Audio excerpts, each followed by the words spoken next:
Mirë se vini në televizionin Albania TV në emisionin e radhës. Ja ku takuam përsëri, unë jam Luan Pacani dhe sot mendoj të trajtojmë së bashku një temë që ka të bëjë me parlamentin e ri dhe qeverinë e re shqiptare Rama 4. Duke shtruar të anketuarit tanë pyetjen: parlamenti i ri dhe qeveria e re shqiptare, shpresë apo zhgënjim? Siç jemi ndjeni, kryeministri Edi Rama pak ditë më parë shpalli kabinetin e ri qeveritar Rama 4 me 17 ministri, një prej cilave ministri virtuale me inteligjencë artificiale.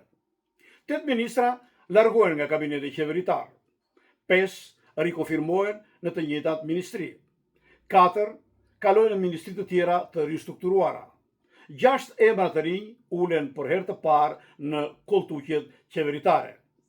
Nga Kuvendi i Shqipërisë rikthehet në kabinetin qeveritar Elisa Spiropali si ministre e jashtme. Një grua drejtuese e Ministrisë së Brendshme, Albana Koqiu. Për herë të parë diella, një ministre virtuale në Albania. Thuhet se diella do të jetë imazhi qeveritar dhe do të shërbejë si një instrument inovativ në proceset qeverise dhe do të garantojë transparencë në prokurimet publike. Me këtë hap, qeveria Rama 4 synon të fushë teknologjinë e avancuar në shërbim të qytetarëve dhe në luftën kundër korrupsionit. Shqipëria në Europë në vitin 2030, misioni historik i qeverisë Rama 4. Interesimi popullor është të qeveria Rama, të parlamenti i ri, të ministrat e ri, të programi i qeverisë Rama 4, të rritja e pagave dhe e pensioneve, të rritja e mirëqenies së popullit, të lufta kundër korrupsionit, të investimet në zonat rurale dhe në fund të fundit të mbajtja e të gjitha premtimeve për të justifikuar besimin e sovranit popull, i cili i dha kësaj mazorance 83 ligjvënës në Kuvendin e Shqipërisë. Mazoranca e sotme ka luksin e numrave në parlament, po opozita ç'do të bëj përballë kësaj mazorance? Opozita e sotme fatkeqësisht, edhe pse një opozit e ka të ndisur në pikë të hallit, një opozit e asfiksuar nga brutaliteti i mosnjohjes së asnjë humbjeje, ajo përsëri ka shansin në parlament me numrat që ka të ngrej zërin e saj fuqishëm, të sjelli alternativa të reja në parlament dhe jo flakadan dhe zhurmues. Ajo pra duhet të sjelli risi të reja, duhet ta ngrej zërin e saj fuqishëm, sepse deri tani rituali i prishjes seancave parlamentare si në legislaturën e kaluar, por edhe në këto 2 seanca të kësaj legislature, është pra misioni i vetëm politik i saj. Në qoftë se do të vazhdojë kështu, opozita e sotme nuk bën gjë tjetër, veçse i bën dhuratën më të madhe mazhorancës parlamentare, duke ulur autoritetin e saj si opozit në sytë e opinionit publik, por edhe tek ndërkombëtarët. Qeveria Rama 4, shpresë apo zhgënjim? Shqipëria 2030, destinacioni ynë i përbashkët? Shqipëria në Europë do të jetë një realitet i prekshëm apo do të ngelet thjesht një vizion? Të ndjekim të anketuarit në vazhdim. Mendoj se qeveria Rama 4 është një shpresë dhe jo zhgjenim. Për ne emigrantët, kudo që ndodhemi, është bërë një punë shumë e madhe në bashkëpunim me qeverinë shqiptare, por ka dhe shumë punë të tjera përpara. Në qeverisën Rama, ne shqiptarët ndjehemi krenar për punën dhe arritjet drejtanishme dhe ashtu jemi krenar për një kabinetin e ri të ministrëve të zgjedhur, kur që shjem bitort për herë të parë në historinë e gjithë botën, kemi ministër virtuale, është një gjë pozitive që do kthejë ndryshimin dhe sistemin e punës në qeverinë Rama 4. Le të shpresojmë që objektivi i qeverisë Rama për futjen e Shqipërisë në Bashkimin Evropian 2030 të bëhet realitet, ëndër e çdo shqiptari kudo që ndodhet në çdo cep të botës, që të jemi pjesë e madhe në Bashkimin Evropian. Ju përshëndesim nga Kreta me respekt, Sokol Gjoka. Përshëndetje. Për mua qeveria Rama është një zhgënjim total, sidomos me diellën, ministren virtuale. Nuk e di çfarë është kjo, do ta vërtetojmë më mbrapa. Shpresoj të jetë mirë, për mua është një zhgënjim për momentin. Në qeverisit e mëparshme nuk i kam mbajtur premtimet e veta, ëndra jon është Bashkimi Evropian si emigrante që jam kaq vite këtu. Shpresojmë që Rama të mos na zhgënjej edhe për këtë. Mirë dita vëllezër dhe motra, quhem Petrit Jushi dhe jam emigrant prej 35 vitesh në Greqi. Qeveria shqiptare Rama 4, shpresë apo zhgënjim, dhe unë dua të jap edhe unë opinionin tim për sa i takon kësaj pyetje dhe vazhdueshmërisë së qeverisë shqiptare. Radh parë, si shqiptar duhet t'ju uroj qeverisë shqiptare punë të mbarë në misionin e saj në drejtimin e Shqipërisë në 4 vitet që vijojnë, dhe përsa i takon pyetjes qeveria shqiptare shpresë apo zhgënjim, është një binom që don kohë që t'japish gjithsecili opinionin e tij, por për mendimin tim personal si pjesë e mërgatës shqiptare dhe ashtu dhe organizimit shqiptar në Greqi dhe në diasporën shqiptare, duhet shpreh dhe unë mendimet e mia personale. Në radhë parë, kjo qeveri ka një mision kryesor, finalizimin e Shqipërisë në hapat e saj drejt antarësimit në Bashkimin Evropian. Dhe sapo jemi informuar në formimin e qeverisë shqiptare dhe një pjesë me kabinetin dhe ministrat që përbën qeverinë shqiptare Rama 4, kësaj herë qeveria shqiptare vjen pas votimit për herë të parë diasporës shqiptare në botë votoi për zgjedhjet e fundit parlamentare. Dhe ishte një pjesëmarrje si hera parë që ndodhen këto votime në mënyrën se si organizuar në mënyrë elektronike dhe me postë. Diaspora shqiptare votoi fuqishëm për parlamentin e ri shqiptar dhe për demokracinë shqiptare. Dhe qeveria shqiptare, për mendimin tim, nuk e mori parasysh këtë pjesëmarrje dhe aktivizim të diasporës shqiptare dhe të emigrantëve shqiptarë në zgjedhjet parlamentare. Pra, një emet kryesor është dhe një ankesë që duhet shpreh për mendimin tim ishte mos përfshirja e diasporës shqiptare, duke pas parasysh se në jashtë kufive të Shqipërisë jetojnë mbi 1,5 milion shqiptar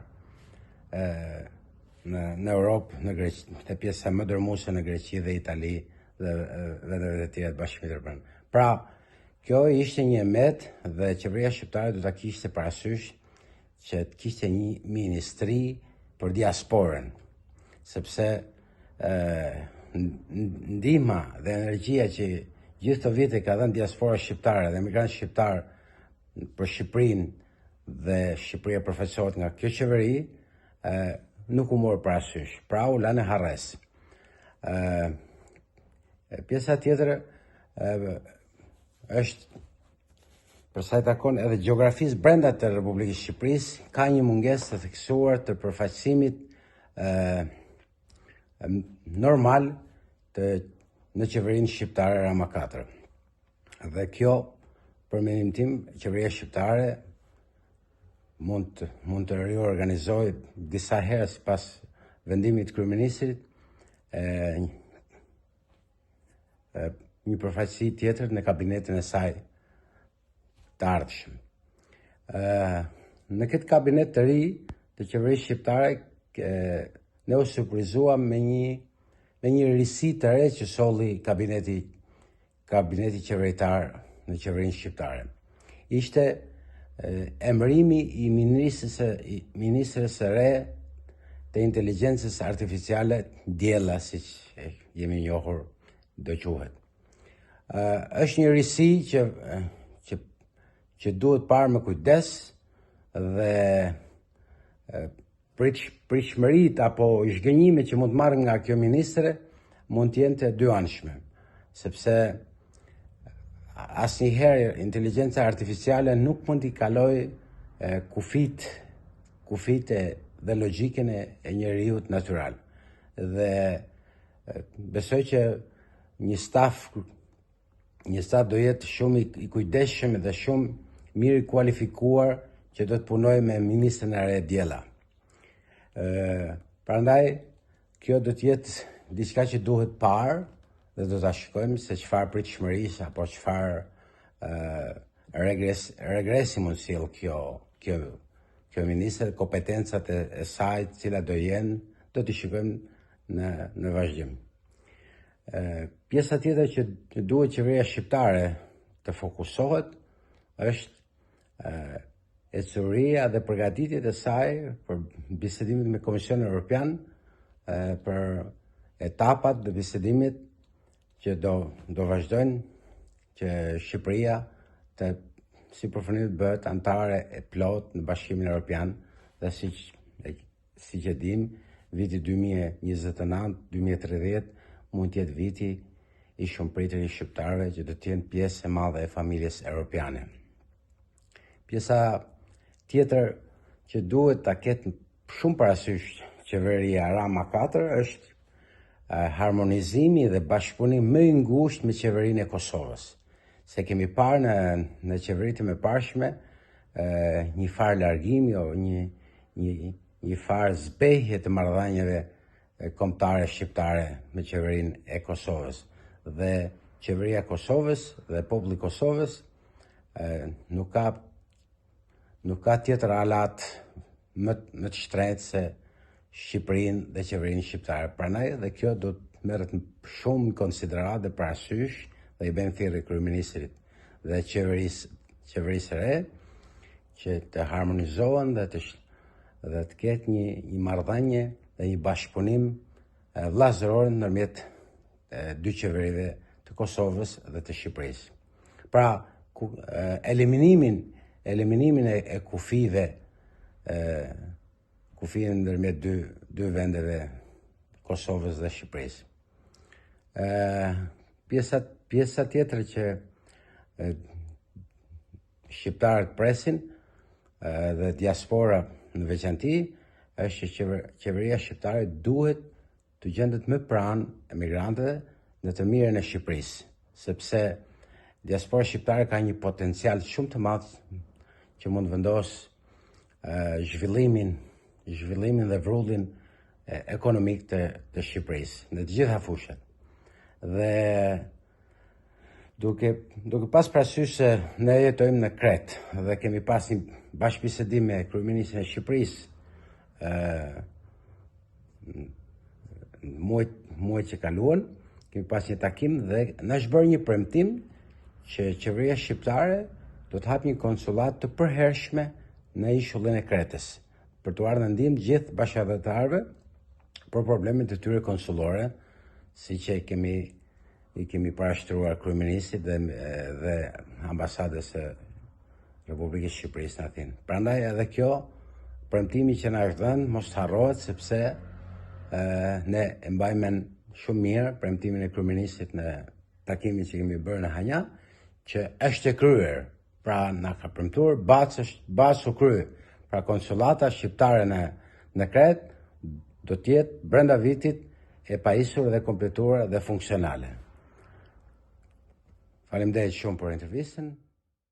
Përshëndetje, jam Mirela Toshkësi, jam nga Skrapari, jetoj në rrethimno të Kretës prej 28 vitesh, jam pjesëtare e komunitetit shqiptar në Rrethimno, si dhe kryetarja e Lidhjes Gruas Shqiptare në Rrethimno.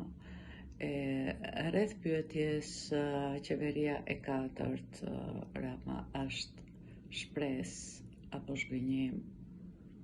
Rreth kësaj pyetje çdo njeri prej nesh mund të flasë me orë të tëra. po le t'i përbahemi me pak fjalë kësaj pyetje. Personalisht, po të mishte bërë kjo pyetje para disa vitesh, nuk do kisha një përgjigje për të dhënë. Jo se kam ndonjë gjende qeverisë, por mendimi im është prap, për ne emigrantët që jetojmë në Greqi, nga qeveria para disa vitesh ishim të harruar nga të gjitha drejtimet. Duke na u dhënë drejta e votimit, jo vetëm neve që jemi në Greqi, po gjithë shqiptarëve ku ndodhen anë e banë, që janë jashtë vendit të vet, u dha e drejta e fjalës, u dha e drejta e mendimit. Pra, u sot kam të drejtë jap një mendim, një përgjigje rreth kësaj qeverie. Për mua kjo qeveri është shpresë. Është shpresë duke marrë parasysh të gjitha drejtimet, duke parë punën, zhvillimin e vendit tonë në të gjitha drejtimet. Shqipëria është zhvilluar me ritme jashtëzakonisht të mëdha në të gjitha drejtimet. Dhe një gjë më përpjekja për të hyrë Shqipëria në Evropë është diçka madhështore. Duke parë përpjekja që po bën qeveria për të hyrë Shqipëria në Evropë është shpresë për çdo njërin prej nesh. Është shpresa e hapjes së rrugëve, e hapjes së dyerve në të gjitha drejtimet e jetës. Pra, me pak fjalë, kjo qeveri, jo vetëm për mua, por për të gjithë neve, duhet të jetë shpresë.